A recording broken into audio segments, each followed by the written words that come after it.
প্রিয় শিক্ষার্থীবৃন্দ, welcome to backbone school. কেমন আছো তোমরা সবাই? আশা করি তোমরা সবাই অনেক ভালো আছো এবং সুস্থ আছো। আজকের ক্লাসে আমরা যে টপিকগুলো নিয়ে পড়বো সেগুলো হচ্ছে বুলিয়ান অ্যালজেব্রা ও ডিজিটাল ডিভাইস, দ্বৈত নীতি। এই দুইটাই হচ্ছে আজকে আমাদের ক্লাসের মেইন টপিক। চলে আসি প্রথম টপিকের মধ্যে, বুলিয়ান অ্যালজেব্রা এবং ডিজিটাল ডিভাইস। বুলিয়ান অ্যালজেব্রা বলতে আসলে কি বোঝানো হচ্ছে? প্রখ্যাত ইংরেজ গণিতবিদ জর্জ বুল 1847 সালে তার প্রকাশিত প্রথম গ্রন্থ the mathematical analysis of logic, এই গ্রন্থের মধ্যে তিনি সর্বপ্রথম বুলীয় বীজগণিত নিয়ে কি করেছিলেন, আলোচনা করেছিলেন। খেয়াল করে দেখো, তার নামের মধ্যে কিন্তু রয়েছে কি, বুল। এই বুল থেকেই হচ্ছে বুলিয়ান অ্যালজেব্রা বা বুলীয় অ্যালজেব্রা, এই ওয়ার্ডটার কিন্তু হচ্ছে উদ্ভব ঘটেছে।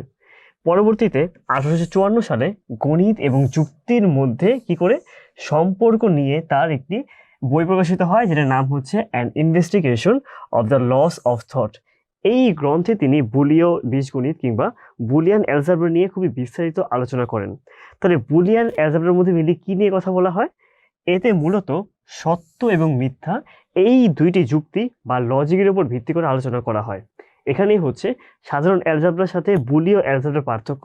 এখানে মেইনলি কথা বলা হয়ে থাকে সত্য এবং মিথ্যা, এই দুইটি যুক্তি অথবা লজিকের উপর ভিত্তি করে। বাইনারি সংখ্যা আবিষ্কৃত হওয়ার পর বুলীয় বীজগণিতের সত্য এবং মিথ্যাকে বাইনারি 1 এবং 0 দিয়ে পরিবর্তন করার মাধ্যমে কম্পিউটারের সকল কাজ এই বুলীয় অ্যালজেব্রা দিয়ে প্রকাশ করা পসিবল হয়েছে।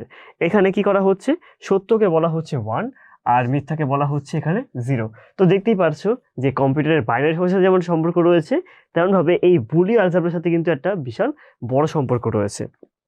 জর্জ বুল প্রদত্ত যুক্তির উপর ভিত্তি করে গণিতের যেই শাখা উন্মোচিত হয় তাকেই বলতে পারি হচ্ছে আমরা বুলিয়ান অ্যালজেব্রা। এটাকে মেইনলি যুক্তিমূলক অ্যালজেব্রা হচ্ছে বলা হয়ে থাকে। তারপরে বলা হচ্ছে বুলিয়ান স্বতঃসিদ্ধ। এর দ্বারা কি বোঝানো হচ্ছে? বুলিয়ান অ্যালজেব্রার যোগ এবং গুণের ক্ষেত্রে নির্দিষ্ট কিছু নিয়ম মেনে চলে, যেগুলোকে বুলিয়ান স্বতঃসিদ্ধ বলা হয়ে থাকে। যোগ ও গুণের নিয়মগুলো হচ্ছে দেখে নিই একবার আমরা। বুলিয়ান যোগের ক্ষেত্রে 0 আর 0 যোগ করলে বের হয় কত? 0, সাধারণ ম্যাথের মতোই। 0 আর 1 অ্যাড করলে বের হয় 1, 1 and 0 অ্যাড করলে বের হয় কত? 1। কিন্তু খেয়াল করে দেখো, 1 আর 1 অ্যাড করলে কিন্তু কি বের হচ্ছে, এখানে 1 বের হচ্ছে। আমরা দেখেছিলাম বাইনারির মধ্যে 1 আর 1 অ্যাড করে কত বের হয়? 10 বের হয়। এখানে কিন্তু ওই রকম না। এখানে 1 দ্বারা বোঝানো হচ্ছে সত্য আর 0 দ্বারা বোঝানো হচ্ছে এখানে মিথ্যা। তো দুইটা সত্য হলে অবশ্যই এখানে কি হবে? সত্য হবে। অথবা বলতে পারো এইভাবে, এটা হচ্ছে একটা বিদ্যুতের প্রবাহ। যদি আমাদের এমন হয় যে বিদ্যুতের হচ্ছে একটা প্রবাহ রয়েছে, এটা হচ্ছে বিদ্যুতের একটা প্রবাহ, এবং এখানের মধ্যে হচ্ছে আমাদের মনে করো দুইটা সুইচ আছে। এখানে একটা সুইচ এবং এখানে হচ্ছে একটা সুইচ, এবং এখানে কি রয়েছে? একটা লাইট রয়েছে। যদি এই দুইটা সুইচের একটা যদি চালু করা থাকে, তখন আমার বাতি জ্বলবে। তো এখানে সুইচ চালু, এটাকে হচ্ছে আমরা বলতে পারি, ইনপুটটাকে হচ্ছে আমরা এই সুইচ বলতে পারি, আর বাইরের যে আউটপুট 1 সেটাকে বলতে পারি হচ্ছে আমরা লাইট জ্বলা। তো এটাই হচ্ছে আমাদের বুলিয়ান যোগ, এর দ্বারা বোঝানো হচ্ছে। আর বুলিয়ান গুণের ক্ষেত্রে আসলে নর্মালভাবে কাজ করা হয়ে থাকে। 0 × 0 মাল্টিপ্লাই করলে বের হয় 0, 0 আর 1 মাল্টিপ্লাই করলে বের হয় এখানে 0, কারণ গুণফলে 0 আছে একটা। 1 আর 0 মাল্টিপ্লাই করলে বের হয় 0, এবং দুইটা 1 মাল্টিপ্লাই করলে বের হয় হচ্ছে 1। অন্যগুলা একদম ইজিলি বোঝা যায়, কিন্তু ঝামেলা হয় হচ্ছে এটার মধ্যে গিয়ে, যে 1 আর 1 অ্যাড করলে কিন্তু কি বের হয় না? 2 বের হয় না, বা বাইনারিতে 10ও বের হয় না। এক্ষেত্রে 1 আর 1 অ্যাড করলে বের হয় হচ্ছে 1। তারপর এখানে বলা হচ্ছে বুলিয়ান ধ্রুবক এবং বুলিয়ান চলক। এর দ্বারা কি বোঝানো হচ্ছে? ধ্রুবক বলতে বোঝানো হয় যার মান অপরিবর্তনশীল, তাই যার মান অপরিবর্তিত থাকে তাকে আমরা বলতে পারি ধ্রুবক। বুলিয়ান ধ্রুবকের মান হচ্ছে 0 এবং 1। এই বুলিয়ান অ্যালজেব্রার মধ্যে মেনলি দুইটা মানকে ব্যবহার করা হয়, একটা 0 একটা 1, এই দুটোকে বলা হচ্ছে ধ্রুবক। অন্যদিকে যার মান পরিবর্তনশীল তাকে বলা হচ্ছে চলক। চলক হিসেবে A B C D X Y Z P Q R অনেক কিছু হচ্ছে ইউজ করা পসিবল। তো মনে রাখা দরকার, ওই সকল চলকের মান আইদার 0 হবে না হলে 1 হবে। যে নির্দিষ্ট করা নেই, এই কারণে এটাকে বলা হচ্ছে চলক, যার মান পরিবর্তনশীল হতে পারে। তারপর এখানে বলা হচ্ছে যে বুলিয়ান চলকের মান 0 এবং 1, এই দুটার মধ্যে যে কোনো একটা হতে পারে। বুলিয়ান অ্যালজেব্রার মৌলিক অপারেশন। বুলিয়ান অ্যালজেব্রায় মেনলি 3টা অপারেশন নিয়ে কাজ করা হয়। কি কি? প্রথমটা হচ্ছে যৌক্তিক যোগ, তারপরটা হচ্ছে যৌক্তিক গুণ, এবং তৃতীয়টি হচ্ছে পরিপূরক। এখানে কিন্তু সাধারণ যোগ করা হয় না, এখানে যৌক্তিক যোগ করা হয়, যৌক্তিক গুণ করা হয় এবং পরিপূরক, এই তিনটি হচ্ছে বুলিয়ান অ্যালজেব্রার মৌলিক অপারেশন। তো যৌক্তিক যোগ বলতে এখানে মেনলি কি বোঝানো হচ্ছে? যৌক্তিক যোগকে ইংলিশে বলা হয়ে থাকে লজিক্যাল অ্যাডিশন অর অপারেশন। এই যেটা কিন্তু মনে রাখতে হবে আমাদের, যে যৌক্তিক যোগ দ্বারা সাধারণত অর অপারেশনকে হচ্ছে মিন করা হয়। যৌক্তিক যোগ কিংবা অর অপারেশনের ক্ষেত্রে ইনপুট এ এবং বি হলে আউটপুট এক্স সমান হবে হচ্ছে এ প্লাস বি। এই দুটার যৌক্তিক যোগের সমান হবে হচ্ছে আউটপুট। ইনপুটে এক বা একাধিক এক থাকলে আউটপুট 1 হয়ে যাবে। আর যদি আমাদের প্রত্যেকটার ইনপুট 0 হয়, শুধু তখনই এই যৌক্তিক যোগের মধ্যে হচ্ছে কি হওয়া পসিবল, আমাদের আউটপুটটা হচ্ছে 0 হওয়া পসিবল। তারপর যৌক্তিক গুণ, এটা হচ্ছে আমরা বলতে পারি এটাকে লজিক্যাল মাল্টিপ্লিকেশন, কারণ গুণ মানে হচ্ছে মাল্টিপ্লিকেশন আর যৌক্তিক জিনিস হচ্ছে লজিক্যাল। এটাকে অ্যান্ড অপারেশন বলা হয়ে থাকে। যৌক্তিক গুণ বা অ্যান্ড অপারেশনের ক্ষেত্রে ইনপুট এ এবং যদি বি হয়, এই দুটো ইনপুট হলে আউটপুট এক্স সমান হবে হচ্ছে এ ইনটু বি। এখানে আউটপুট এক হবে তখন যদি সবগুলা ইনপুট 1 হয়। যদি আমাদের ইনপুটের মধ্যে একটার মানও 0 থাকে, তখন আমাদের ওই মানটা কি হয়ে যাবে, আমাদের আউটপুটের মানটা হয়ে যাবে 0। এগুলো কিন্তু আমাদের পরীক্ষায় আসতে পারে, যে যৌক্তিক যোগের ক্ষেত্রে বা অর অপারেশনের ক্ষেত্রে যদি একটা মান 1 হয় তখন অ্যান্সার কি হবে, তখন হয়ে যাবে হচ্ছে অ্যান্সার 1। আবার যদি সবগুলো আউটপুট 0 হয়, সবগুলো ইনপুট 0 হয়, তখন আউটপুট কি হবে, ওই ক্ষেত্রে হয়ে যাবে হচ্ছে 0। তো এই কারণে আমাদের এই লাইনগুলো খুব মনোযোগ দিয়ে হচ্ছে মনে রাখতে হবে। এরপর পরিপূরক, যেটাকে ইংলিশে বলা হচ্ছে complementation or not operation. Not operation বলতে বোঝানো হচ্ছে পরিপূরক বা নট অপারেশনের ক্ষেত্রে ইনপুট যদি হয় এ, আউটপুট হবে হচ্ছে এ বার অথবা এ প্রাইম। এর দ্বারা কি বোঝানো হচ্ছে, একদম অপোজিট অ্যান্সার আসবে। ইনপুট যদি 0 হয়, আউটপুট হয়ে যাবে হচ্ছে 1, আর ইনপুট 1 হলে আউটপুট হয়ে যাবে 0। আমরা একটা প্র্যাকটিক্যাল এক্সাম্পল দিই, তাহলে তোমাদের জন্য বেশি ক্লিয়ার হয়ে যাবে। জাস্ট ইমাজিন করো আইপিএস এর ক্ষেত্রে। আইপিএসে কি হয়, যখন কিনা হচ্ছে আমাদের কারেন্ট থাকে, তখন কিন্তু আইপিএস এর কোনো দরকার পড়ে না। তখন আইপিএস কি থাকে, 0 অবস্থা থাকে, কিংবা তখন আইপিএস চালু থাকে না। যখনই ইলেকট্রিসিটি চলে যায়, ইলেকট্রিসিটি হয়ে গেলে কত, 0, ঠিক তখনই আইপিএস চালু হয়ে যায়, আইপিএস হয়ে যায় হচ্ছে 1। নর্মাল ইলেকট্রিসিটির বেলায় যখন কিনা হচ্ছে ইলেকট্রিসিটি 1 রয়েছে, তখন আইপিএস এর মান 0, অর্থাৎ অফ রয়েছে। আর যখন ইলেকট্রিসিটি চলে যায় বা ইলেকট্রিসিটির মান 0 হয়ে যায়, তখনই আইপিএস এর মান হয়ে যায় হচ্ছে 1। এই দুটো কিন্তু সম্পূর্ণ ভিন্ন কাজ করছে, একটা চালু হলে একটা বন্ধ, আর একটা বন্ধ হলে হচ্ছে আর একটা চালু। তো এটাই হচ্ছে আমাদের নট অপারেশন। তো আমরা দেখে নিই একটু যে আমাদের এখানে কি কি ঘটছে।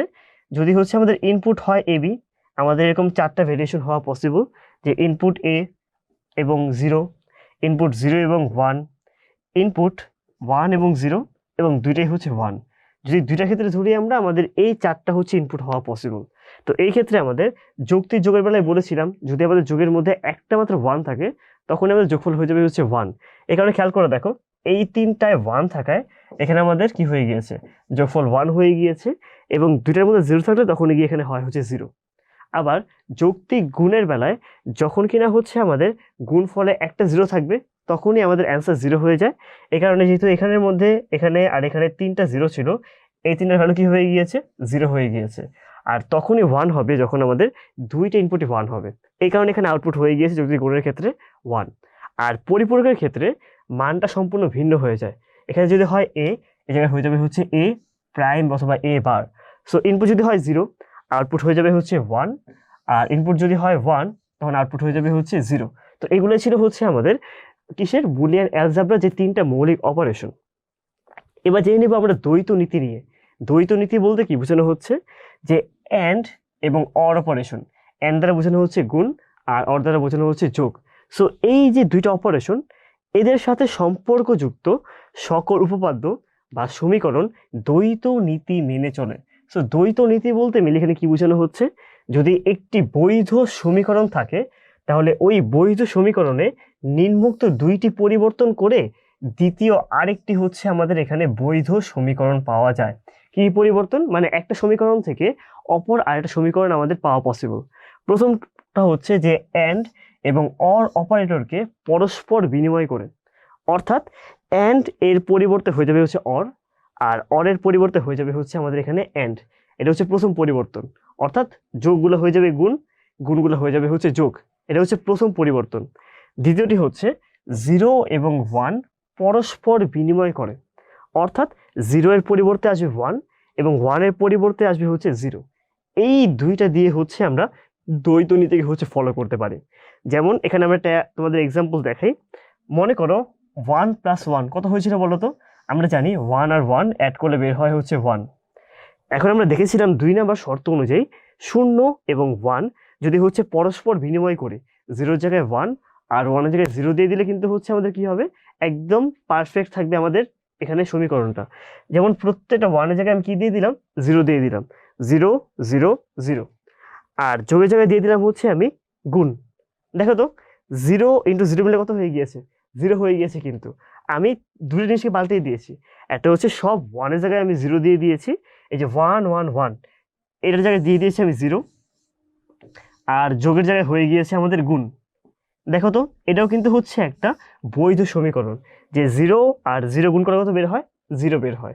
এভাবে করে যদি যে কোনো একটা সমীকরণ ঠিক হয়, আমরা দ্বৈত নীতি ব্যবহার করে ঠিক আরেকটা বৈধ সমীকরণ হচ্ছে আমরা বের করতে পারি। যেমন এখানে হচ্ছে আমাদের একটা কি দেওয়া আছে, আমরা একটা উদাহরণ দিয়ে আমরা হচ্ছে বুঝিয়ে দিই। a × b + c, আমরা সবাই জানি এরকম যদি ব্রেকেট দিয়ে গুণ দেওয়া থাকে তখন a এর সাথে b গুণ হয় আর এর সাথে c গুণ হয়। তাহলে a × b + c সমান কি হবে, ab + ac। এটার মধ্যে যদি হচ্ছে দ্বৈত নীতি আমাদের ইউজ করতে হয়, আমরা যেটা করব প্রথমত, আমাদেরকে এখানে যদি কোনো 0 থাকে আর 1 থাকে এগুলোকে উল্টে দেওয়া লাগে। বাট এখানে কোনো 0 আর 1 নেই, ওটার কাজ করা লাগবে না। তাহলে হচ্ছে আমরা প্রথম শর্তের কাজ করব। প্রথম শর্তের কাজ হচ্ছে সব প্লাসের জায়গায় গুণ হবে আর সব গুণের জায়গায় প্লাস হবে। সো এখানে ফার্স্টে লিখবো হচ্ছে আমরা a। তারপর কিন্তু এখানে আমাদের কি দেওয়া ছিল, এখানে আমাদের গুণ দেওয়া আছে, এই গুণটা হয়ে যাবে হচ্ছে আমাদের যোগ। আবার এখানে b আর c কি করা ছিল, অ্যাড করা ছিল, এক্ষেত্রে আমরা করে দিব হচ্ছে গুণ। তাহলে এই যে আমাদের কি ছিল, গুণ ছিল, গুণটা যোগ হয়ে গিয়েছে আর এখানে যোগটা গুণ হয়ে গিয়েছে, সমান এই যে এবি। এবি কি করা বলতো, এবি কিন্তু হচ্ছে গুণ আকারে আছে, এবি কে আমরা যোগ আকারে লিখে দিব। আবার এসি এখানে কি করা আছে, গুণ আকারে লেখা আছে, এটাকে আমরা যোগ আকারে লিখে দিব এবং এই প্লাসটা হয়ে যাবে হচ্ছে গুণ। এটা হচ্ছে আমাদের আরেকটা গুরুত্বপূর্ণ সূত্র, যে a + bc = a + b × a + c। মানে আমরা এই নর্মাল সমীকরণ সবাই জানি আমরা, কিন্তু এই সমীকরণে আমরা আরেকটা দ্বৈত নীতি যখন কিনা আমরা কি করেছি, প্রয়োগ করেছি, তখন আরেকটা ভ্যালিড সূত্র বের হয়ে গিয়েছে। এটা কিভাবে আসে, এটা আমরা পরবর্তী ক্লাসগুলোতে হচ্ছে জানবো। বাট জেনে রাখো যে এটা হচ্ছে একদম সঠিক। তুমি চাইলে একটা মান বসিয়ে দেখতে পারো, যে তুমি মনে করো যদি হচ্ছে a এর মান ধরো 1, b এর মান যদি ধরো হচ্ছে তুমি 1 আর c এর মান ধরলে মনে করো 0, বসায় দেখো তো a এর মান কত ধরছি আমি 1, আর এখানে b এর মান কত, b এর মান হচ্ছে আমাদের 1 আর c এর মান ধরে নিয়েছি হচ্ছে আমরা কত 0। যদি আমরা এটা এখানে বসাই, b এর মান 1 c এর মান 0 ইকুয়াল a এর মান কত, a এর মান হচ্ছে 1 + 1 আর এখানে হচ্ছে a এর মান আমাদের 1 + c এর মান 0।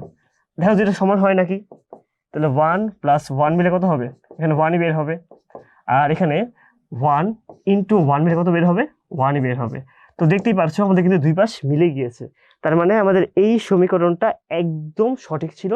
তো এইভাবে করে আমরা যে কোনো বৈধ একটা সমীকরণে দ্বৈত নীতি প্রয়োগ করে আমরা আরেকটা সমীকরণ পেয়ে যেতে পারি।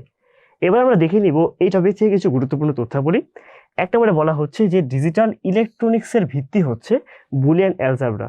বর্তমানে ডিজিটালি যে হচ্ছে ইলেকট্রনিক সামগ্রীগুলো তৈরি করা হয়, এই বুলিয়ান অ্যালজেব্রার উপর ভিত্তি করে তৈরি করা হয়ে থাকে। বুলিয়ান অ্যালজেব্রায় মেইনলি 3টা হচ্ছে প্রক্রিয়া রয়েছে, কি কি, যৌক্তিক যোগ, যৌক্তিক গুণ আর হচ্ছে পরিপূরক। জর্জ বুলি 1854 সালে বুলিয়ান অ্যালজেব্রার প্রবর্তন করেন। বুলিয়ান অ্যালজেব্রার 0 এবং 1 এই অঙ্কদের ব্যবহৃত হয়।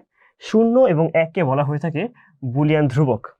ক্লাউড শ্যালন বুলিয়ান উপপাদ্য যুক্তি সহ প্রমাণ এবং প্রতিষ্ঠিত করেন।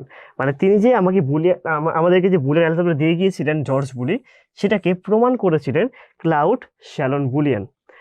দেন হচ্ছে বুলিয়ান অ্যালজেব্রার নিয়মগুলোকে বুলিয়ান স্বতঃসিদ্ধ বলা হয় এবং যুক্তিমূলক অপারেশনগুলো হলো অর, অ্যান্ড এবং নট। এই তিনটে হচ্ছে বুলিয়ান অ্যালজেব্রার মৌলিক কি অপারেশন। বুলিয়ান অ্যালজেব্রায় 1 আর 1 অ্যাড করলে কিন্তু 1 হয়, 10 হয় না, কিন্তু এটা আমাদের মনে রাখতে হবে, ঠিক আছে? আমরা অনেকেই ভুল করতে পারি, যে আমরা জেনে আসছি এতদিন যে 1 + 1 অ্যাড করলে হয় 10, বা যোগের ক্ষেত্রে আমাদের 1 আর প্লাস 1 অ্যাড করলে হয়ে যায় হচ্ছে 1, নট 10। বুলীয় বীজগণিতের উপর 2টি প্রয়োজনীয় সূত্র দেন ফরাসি গণিতবিদ ডি মর্গান, যেগুলো সম্পর্কে আমরা একটা ভিডিওতে বিশাল করে আলোচনা করব। তার যে সূত্র রয়েছে, এই দুটো খুবই বিখ্যাত এবং আমাদের প্রায় সময় এই বুলিয়ান অ্যালজেব্রা কাজে লাগাতে হয়। অ্যান্ড এবং অর অপারেশনের সাথে সম্পর্কযুক্ত সূত্র, তাকে বলতে পারি আমরা দ্বৈত নীতি। অ্যান্ডের জায়গায় অর দিতে পারি এবং অরের জায়গায় আমরা অ্যান্ড ব্যবহার করতে পারি। এবার আমরা এই টপিক থেকে একটা গুরুত্বপূর্ণ এমসিকিউ দেখে নিই। প্রথমে বলা হচ্ছে যে বুলিয়ান ধ্রুবক কোনটা, 0, x, y নাকি z? বলতে গেলে কোনটা অ্যান্সার হবে? এখানে অ্যান্সার হয়ে যাবে আমাদের ক নাম্বারটা, 0 এবং 1। এটাকে বলতে পারি আমরা বুলিয়ান ধ্রুবক। তো এগুলোই ছিল আজকের টপিক। তোমরা বাসায় এই টপিকগুলো খুব মনোযোগ সহকারে পড়বা, যাতে করে তোমাদের এখান থেকে কোশ্চেন আসে তুমি খুব সহজে অ্যান্সার করতে পারো। আজকের জন্য এতটুকুই, দেখা হচ্ছে পরবর্তী ভিডিওগুলোতে। ধন্যবাদ সবাইকে।